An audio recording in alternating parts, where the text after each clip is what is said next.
Hey guys, welcome back to my channel. I wanted to take a moment to explore deeper these allegations against Lou Pearlman. Now, there have been several allegations that have been put out there, from inappropriate touching to grooming to all kinds of sexual nature type of allegations. I'm really glad that I took the time to look into this further, because what was interesting that I found, and I wanted to highlight some of these allegations that were made in the 2000s, specifically shortly after his arrest. Lou Pearlman was finally caught and arrested in June of 2007, and he was convicted in 2008. If you guys remember that, with this new Netflix documentary, Dirty Pop, the boy band scam, I felt like it was important to probe further on some of these allegations that have been put out there, because there have been allegations put out there, and it definitely is worth exploring. So while I was looking into this, it brought me to an article from Vanity Fair. This was an article that was written in 2007. This Vanity Fair article is called "Mad About the Boys." Until he fled the country in January, accused of embezzling more than 300 million, Lou Pearlman was famous as the impresario behind the Backstreet Boys and NSYNC. Turns out his investors weren't the only victims. Colleagues revealed Perlman's passion for boy bands was also a passion for boys. This was a very revealing article. It's around the fourth paragraph. What no one knows, however, is that Perlman's sins appear to have been far more sordid than conning, kindly grandmothers. What no one knows, because it is described here for the first time, is that while the king of the boy bands was smitten with the music industry and the millions he made there, while he adored his gold records and his television appearances, what Lou Pearlman loved at least as much were the attentions of attractive young male singers. Some, especially the teenagers, shrugged and giggled when he showed them pornographic movies or jumped naked onto their bed in the morning to wrestle and play. How often have we not heard about this running naked and wrestling and playing? And I think there was a Diddy clip out there. It's weird, with Usher. But anyways, others, it appears, didn't get off so easily. These were the young singers seen merging from his bedroom late at night, buttoning their pants, sheepish looks on their face. Some deny anything improper ever happened, but the parents of at least one, a member of the Backstreet Boys, complained. The parents of at least one of the members of the Backstreet Boys, these gentlemen right here, one of these parents is, okay, one of the parents, I think I just made up a word, excuse me, but one of the parents complained about this. The question is, which parent? Who exactly? Because I remember Kevin described Lou Pearlman as like a father figure. Everybody seemed to have described him as a father figure, as somebody who could, who was there for you, who would pay your rent. He was close to Nick Carter, to Aaron Carter and the family. Like, who was it that complained about Lou Pearlman? And for any number of young men who sought to join the world's greatest boy band, Big Papa's attention were an open secret. Price, some paid for fame. There's a quote here that says, "Some guys joked about it. I remember one singer asking me, 'Have you let Lou blow you yet?' Says Steve Mooney, an aspiring singer who served as Pearlman's assistant and lived in his house for 2 years. I would absolutely say the guy was a sexual predator. All the talent knew what Lou's game was. If they say no, they're lying to you." And this Steve Mooney, I try to find kind of more information about him, and really there isn't a whole lot of pictures about him. I was trying to see if there was like pictures, more to kind of put a face to some of these young people that were giving interviews. And I could say that, yeah, it was kind of hard to find some of the information here. To a number of his former band members, Pearlman seemed so enamored of his male singers that it called into question his motivations for entering the music business in the first place. Honestly, I don't think Lou ever thought we would become stars, says Rich Cronin. We know that Rich Cronin has since died. When this was published, Rich Cronin was still alive, okay? But here's a quote directly from Rich Cronin, lead singer of Pearlman's boy band Light Funky Once, LFO. I just think he wanted cute guys around him. This was all an excuse. And then lightning crazily struck and an empire was created. It was all dumb luck. I think his motives for getting into the music were very different. Perlman was already the 37-year-old millionaire CEO of a publicly held company when he entered the music business in 1992. He wasn't raised rich, though. Born in 1954, he grew up in the Mitchell Garden Apartments, a collection of six-story brick buildings on a teeny street in Flushing, in the northernmost reach of Queens, New York, below the Whitestone Bridge. His father worked in the dry cleaning business, his mother was a homemaker, and his cousin, the singer Art Garfunkel, was among those who encouraged Perlman's interest in music. There are different versions of Lou Pearlman's early childhood years, often told by his friend Alan Gross, who was living in the same apartment complex, and others that were around. The article goes into his childhood and other aspects of his childhood that have already been told. The article further reads, from the very beginning, people remarked how odd it was for a blimp industry executive to be diversifying into boy bands. In fact, insiders raised questions about Perlman's motivations almost from the moment the Backstreet Boys was formed. The group's initial co-manager, Sybil Hall, and her partner, a singer named Phoenix Stone, he had been one of the original Backstreet Boys before starting his own company, remained close to Pearlman as a co investor in the band. Basically, this was an excuse for Lou to hang around with five good looking boys, says Stone, who now runs a record label with Hall in Los Angeles. He was along for the ride. What he liked to do was take boys out to dinner. From outward appearances, Perlman was not gay. In fact, over the years, he dated several women, including a nurse. And that nurse is actually featured in the new documentary that Netflix released, the Dirty Pop. The nurse is featured there. Y'all can see a picture of her. But even in those early years, when Perlman shepherded the Backstreet Boys to appearances around the US and Europe, members of the group and their families frequently gossiped about his sexual proclivities. As a mother, you kind of put two and two together, remembers Denise McLean, AJ McLean's mother. Yet there was always that fine line where you sat back and went, okay, is this a guy who always wanted to be a father or an uncle? Is this all innocent or is it more? I kind of thought there might have been some strange things going on, but you just didn't know. Others felt Perlman was above reproach. I spent quite a lot of time with Lou from 90 to 94, and never did he behave inappropriately in any sexual fashion, says Julian. Did I a couple of times think that maybe with one of the drivers he had an unusual friendly relationship? Sure.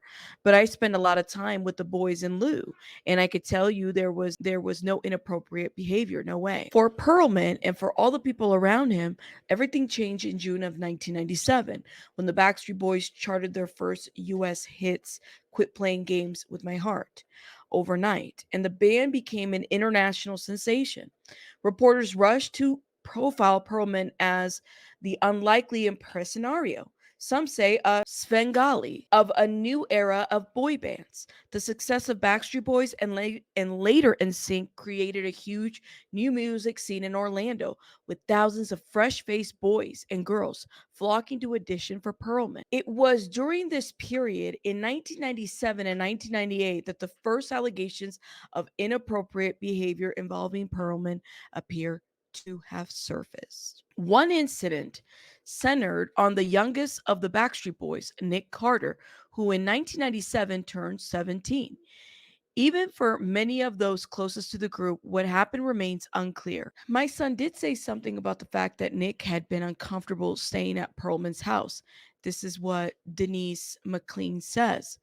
For a while, Nick loved going over to Lou's house. All of a sudden, it appeared there was a flip at some point.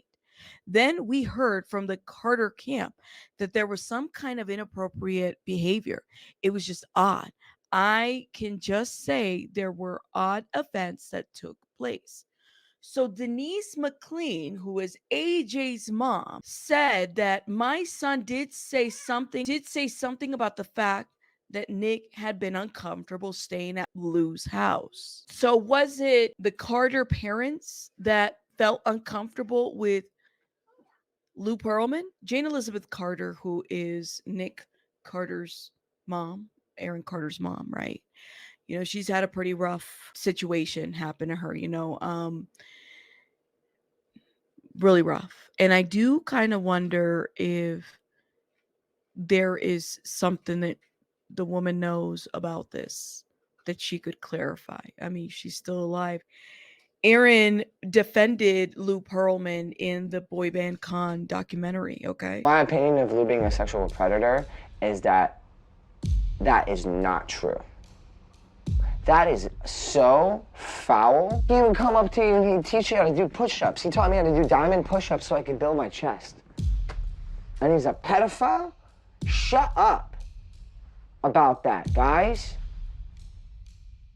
So I'm just kind of thinking out loud, like, did Jane see something? Did maybe Nick or Aaron say something to Jane? Because you guys, like, this is important to clarify, in my opinion. I think this is important. For all we know, this man is, he's dead, but there could have been so many other crimes that he committed that we're not aware of. He was never charged with, you know? So now all we have is these old articles of what was said before. I mean, I don't know about you guys, but I'm all for the truth, right? I'm all for the truth. There's got to be something here about some of this. So Denise McLean states, for a while, Nick loved going over to Lou's house. All of a sudden, it appears there was a flip at some point. Then we heard from the Carter camp that there was some kind of inappropriate behavior. It was just odd. I can just say there were odd events that took place. Neither Nick Carter nor his divorced parents, Robert and Jane Carter, will address what, if anything, happened. But at least two other mothers of Pearlman's band members asserted Jane termed Pearlman a sexual predator. Phoenix Stone says he discussed the matter with both Nick and his mother. With Nick, I got to tell you, this was not something Nick was comfortable talking about, says Stone. What happened? Well, I just think that he finally, Lou was definitely inappropriate with them, and he just felt that he didn't want anything to do with that anymore. There was a big blow up at that point, from what Jane says. Yes, there was a big blow up and they confronted him. The name Phoenix Stone is actually a stage name. So Phoenix Stone is actually Sam Licata. Sam Licata was a former member of the Backstreet Boys in the original lineup in the early 1993, right? So he became the assistant for Lou Pearlman. He took the stage name Phoenix Stone. And so in this Vanity Fair article, you see the name Phoenix Stone all over because he was there. A different position under the Transcontinental Records, which is under Lou Pearlman. Is it possible? Now, this is me speculating, but is it possible that, the story of the Backstreet Boys and Lou Pearlman goes that they were getting paid ish, right? They weren't getting paid enough. They were being taken advantage of. And then he was running in sync at the same time, incognito, while doing the Backstreet Boys, right? I'm kind of wondering if what led Brian is always the person in the story who says we have to sue Lou Pearlman. But I wonder if some of this also aided to that, the complete breakup of that. Vanity Fair then has a telephone interview with Jane Carter. In a telephone interview, Jane Carter stops just short of acknowledging Pearlman made inappropriate overtures to her son. Certain things happened, she tells me, and it almost destroyed our family. I tried to warn everyone. I tried to warn all of the mothers. Told that this article would detail allegations that Pearlman made overtures to other young men. She replies, if you're doing that and exposing that, I give you a big flag. I tried to expose him for what he was years ago. I hope you expose him because the financial scandal is the least of his injustices. The financial scandals is the least of his injustices. This is what Jane Carter told Vanity Fair in 2007, shortly after they had captured Lou Pearl. When I asked why she won't discuss it further, Carter says she doesn't want to jeopardize her relationship with Nick. That makes sense. I feel like, Jane Carter, and even till this day, has been dancing this like song and dance with Nick Carter, right? She doesn't want to jeopardize that relationship. She wants to respect her son. There's just so much animosity, and then the money and the family wasn't the best. The dynamics, it was horrible. A lot of abuse. It's been detailed over and over. So it would make sense that in 2007, Jane doesn't want to jeopardize whatever relationship she had with Nick at that time. She says, I can't say anything more. She says, these children are fearful and they want to go on with their careers. And this makes sense. This is why the Backstreet Boys, this is why Nick Carter, this is why certain AJ McLean, they'll only give you a watered down version of what might have happened with them. There might have been so much more that we're not even aware of, that we're not even being told. And pay attention to who actually participates in some of these tell-alls with Lou Pearlman. It's not everybody. Like, it's not everybody that participates in this whole thing. You have some group members will be there interviewing and some people won't. Since Pearlman's financial collapse, a number of his one-time band members have told Vanity Fair they experienced behavior that many would consider inappropriate. Much of what is described occurred at Pearlman's two Orlando area homes, the White House he owned on Ridge Pine Trail, and after 1999, the sprawling Italianate mansion that he acquired from Juliet in suburban Windermere.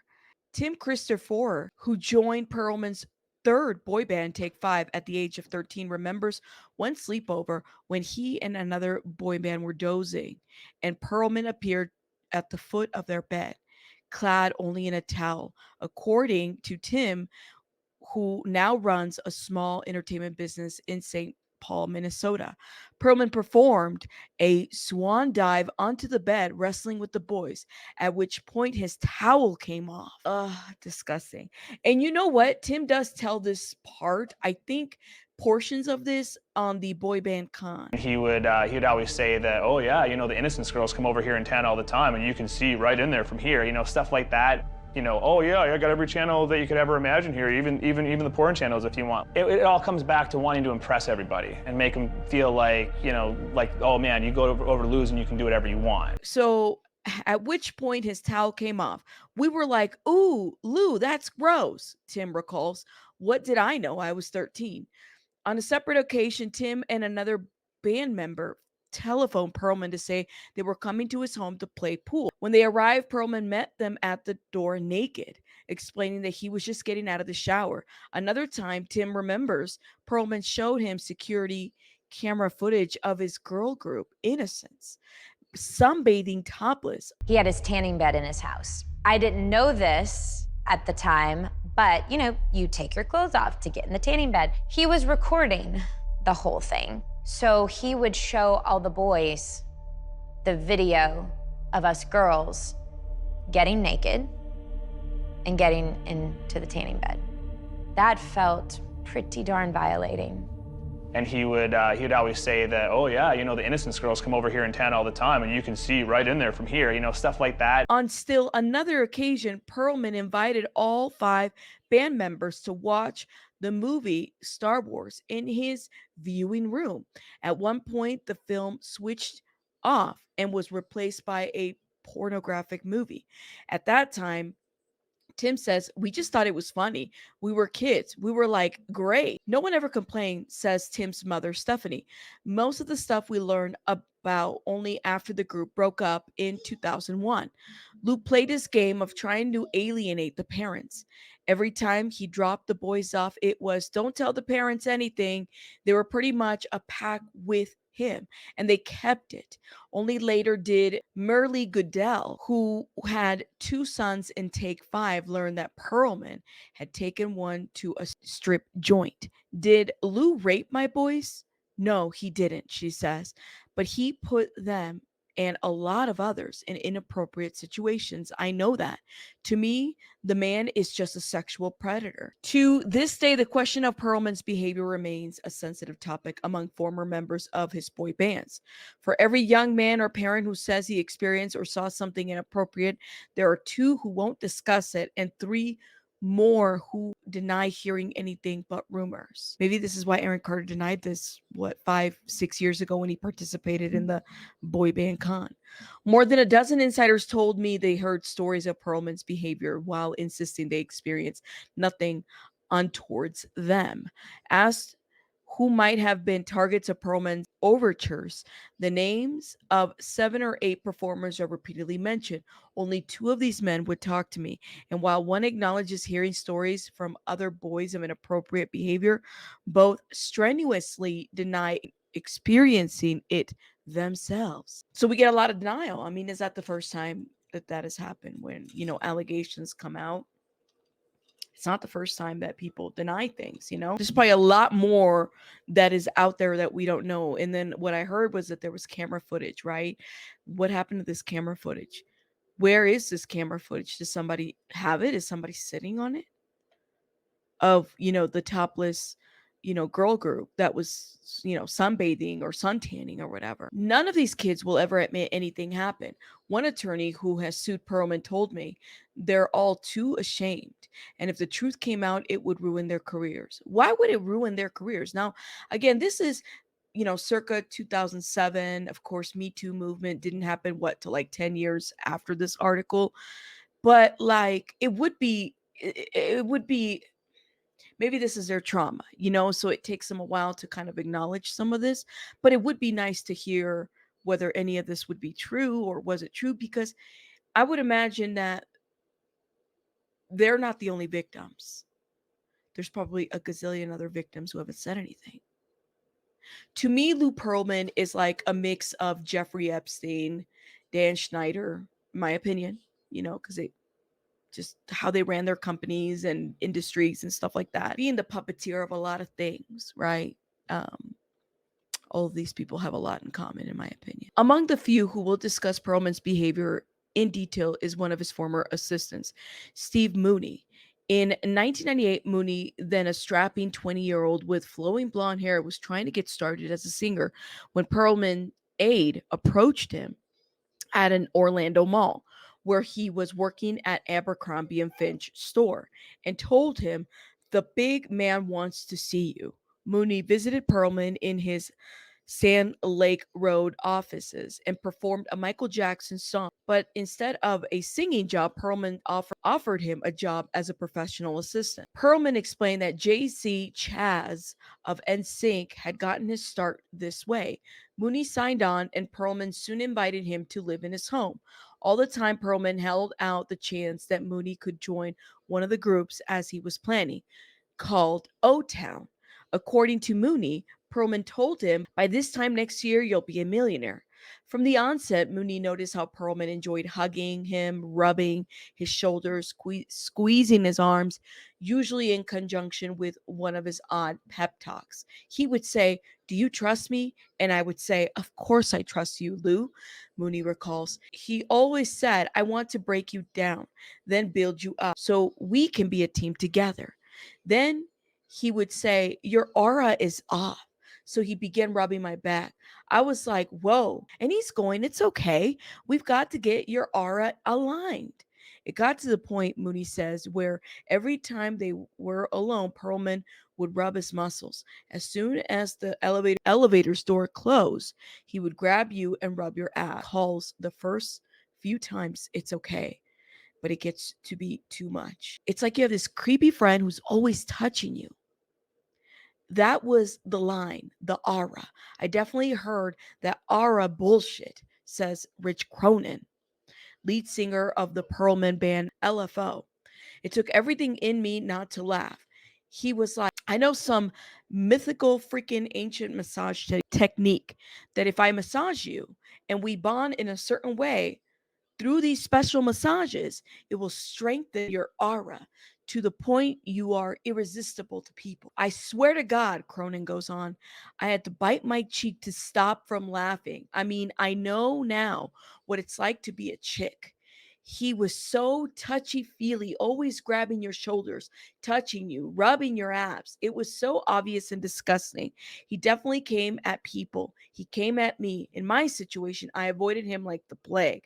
If I went to his house, I went with somebody. I would never go with him alone because I knew every time I was over there by myself, it always led to some weird situation. Like he'd call late at night to come over and talk about a tour, and you'd get there and he'd be sitting there in his boxers. The guy was hairy as a bear. And that was Rich Cronin making a statement to Vanity Fair in 2007.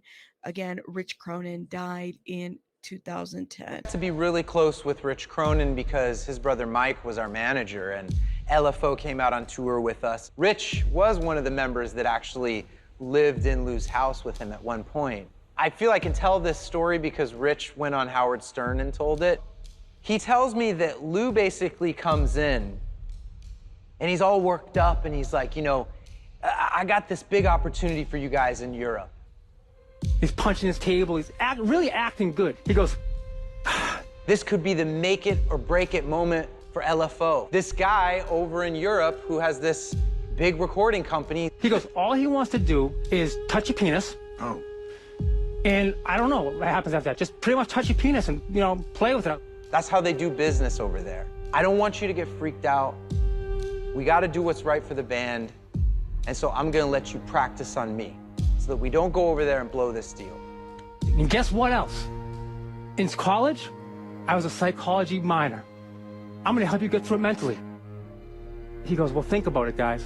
Don't say this. Don't you fucking tell anyone. Steve Mooney shared his concerns with his father, who joined the two for dinner. While they ate, Mooney says Pearlman kept pushing his hands on his leg. Finally, he asked him to stop. Afterwards, he was surprised when his father said Pearlman seemed okay. It's weird, Mooney says, but when you start talking about the money and fame, it's like Lou got his mind control over people. Wow. So here's Steve Mooney trying to talk about, you know, this alleged stuff, this, you know, Pearlman coming on to him, and Steve Mooney's dad's like, you know, he seems okay. So money talks, you guys. I kind of wonder if Steve Mooney's father was like all in the mix of getting paid, money, fame, fortune, kind of like the mothers, in my opinion, of Backstreet Boys and NSYNC. Like it seems like they might have known something was going on. Maybe they were quiet, especially the Backstreet Boys moms, right? Because it seems like they were in communication with each other and very tight knit. It's interesting. Mooney remembers having a heart-to-heart talk with a young man I'll call Bart, a singer in a second-tier Pearlman band. I said, Bart, does he ever grope you? And he said, yeah, all the time. Mooney recalls. He said, Lou once grabbed him down there. I said, well, what would you do? Look, if the guy wants to massage me and I'm getting $1 million for it, you're just going to go along with it. It's the price you got to pay. On several occasions in the late 1990s, Phoenix Stone says he felt obliged to confront Pearlman over his behavior. We were trying to build a company, you know, build a brand, a worldwide brand, says Stone. And this kind of thing, I mean, it just looks bad for your reputation. We didn't want the reputation of Lou as a predator. So yeah, I did have a conversation with him. I was worried about the underage kids. He never admitted being gay or anything. I said, look, I know exactly what time it is with you, and I don't care whether you're gay or not, but this is a business, and you can't come on to these guys like this. And if you do, none of them can be underage. He just kind of laughed and said, I got it all covered. I got it all covered. This was still at the height of his fame. I try to protect the kids, says the publicist Jay Morose. You'd see Lou kind of moving in on one of them, and you'd just tell someone, get the kid away from Lou before it's too late. Living at Pearlman's home, Steve Mooney believed he saw firsthand the price many young men were paying. Pearlman's bedroom lay behind a pair of double doors, and when they were closed, Mooney knew not to intrude. More than once, he says he encountered young male singers slipping out of the doors late at night, tucking in their shirts, a sheepish look on their face. There was one guy in every band, one sacrifice, one guy in every band who takes it for Lou, says Mooney, echoing a sentiment I heard from several people. That's just the way it was. So I wonder if that is the case, if this is correct of what Steve Mooney is saying, it does kind of make you wonder who was sacrificed from the Backstreet Boys, who was sacrificed from NSYNC, who, who, I don't know. As Mooney tells it, matters came to a head in 2000 during the final stages of the O-Town selection process. Pearlman was resisting his entreaties to join the group. According to Phoenix Stone, who consulted on the selection process, he and Pearlman were at his home late one night discussing Mooney's future when Pearlman telephoned Mooney, explaining he needed someone to take out the garbage. It was very clear to me what was going on, Stone recalls. I stopped it right then and there. When Lou called Steve, they had an argument. Steve got very mad, saying, "I'm not coming over." I said to Pearlman, if it's about the garbage, there's plenty of people who can take out your garbage. If it's not, well, leave the kid alone. It's late. Stone left, believing the matter had been resolved. In fact, Mooney says there was a second phone call. At Pearlman's insistence, he drove to the mansion at 2 a.m. and found Pearlman in his office, clad in a white terry cloth bathrobe. A long argument ensued. It climaxed. Mooney says when he beseeched Pearlman, "What do I have to do to get in this band?" At that point, Mooney says Pearlman smiled. "I'll never forget this as long as I live," Mooney says. He leaned back in his chair in his white terry cloth robe and white underwear and spread his legs. And then he said, these were his exact words: "You're a smart boy. Figure it out." Mooney says he left the house without further incident. He knew, however, that his days with Pearlman were numbered.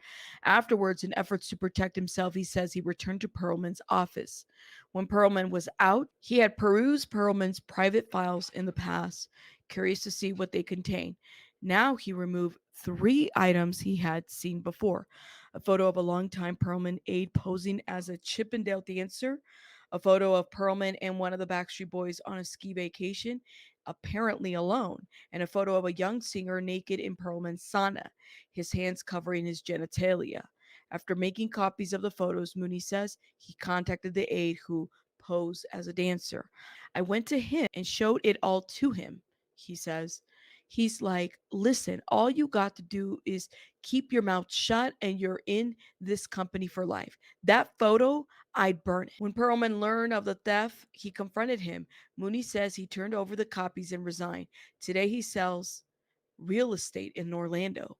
"Nobody will talk about this stuff," Mooney says, but plenty of the guys were willing to go along to get what they wanted. I did try looking for Stephen Mooney, based on what this Vanity Fair article reported, but there's a couple of Steve Mooneys that live in that area in Orlando and who have done real estate. I love to speak to him about his experience.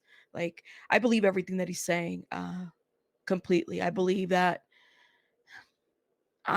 he did what he had to do, Steve Mooney, to try to last there, but clearly, he wasn't believed. It's just sad even reading about his father, right?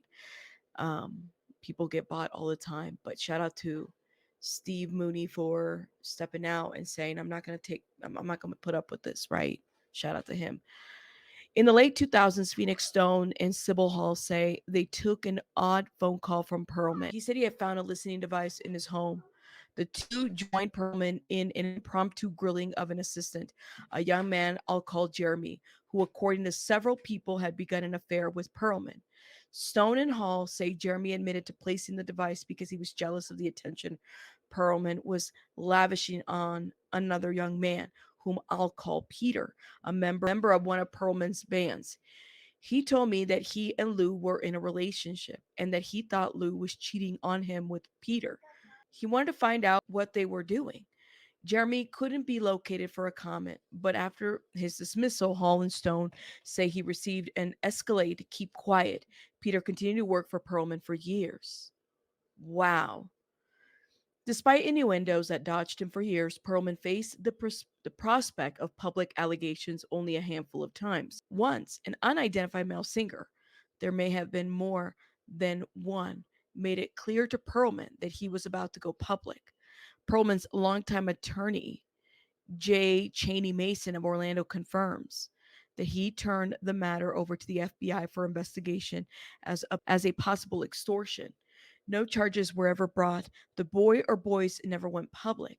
And Mason, despite filing a suit against Pearlman for unpaid legal fees, says he never heard a single reliable account of improper behavior on Pearlman's part. Now, the Vanity Fair article, the writer of this actually went to the property of, Lou Pearlman's mansions and everything, right? And he went to go look around, and he said, that, this is in 2007. The house was still there. There was, plants growing all over the place and everything, and wires sprouting from the walls. You could make out some impressions on the carpet. And he went out there and he met the real estate agent by the name of Cheryl, right? And she is quoted saying, "You hear a lot of stories about what went on." She says, big parties, lots of pretty boys, lots of boys. The writer for Vanity Fair says that he later chatted with the couple next door and they never saw much of Pearlman, they say, but he was always polite when they did. Parties, not many, they say. In fact, the only time they ever wondered about their neighbor was several years ago when a gardener motioned towards Pearlman's mansion and made what seems to be a very strange comment. "If you have a little son," the gardener said, "don't let him go to that house. Bad things happen in there." It's so interesting to see some of these, old articles from 2007. Lou Pearlman was confronted about these allegations in the article in Vanity Fair, and from prison he denied any wrongdoing, just like he denied any wrongdoing with the crimes that he committed. He also denied these allegations, the various allegations that Steve Mooney and various other folks that were around him made. But I mean, to me, this is always going to be the mystery, right? Like, um, did something happen to these boys, to these men now? And, are they ever going to speak out about it? And, it sounds like AJ McLean's mother was one that spoke out in 2007, and haven't heard anything since from AJ McLean specifically. I feel like he's probably one that will never answer anything by choice, right? But it does make you wonder how many other victims are out there, because it sounds like Lou Pearlman had a lot of victims that he did stuff to, that he coerced, that he extorted, in my opinion. Y'all let me know your thoughts in the comments. I want to thank everybody for watching this all the way to the end as I give this just deep dive look article into this Vanity Fair article. And I'm going to link the full article in the description box so you guys can review it on your own time. I'll see you guys in the next one. Rabbits out. Bye, guys.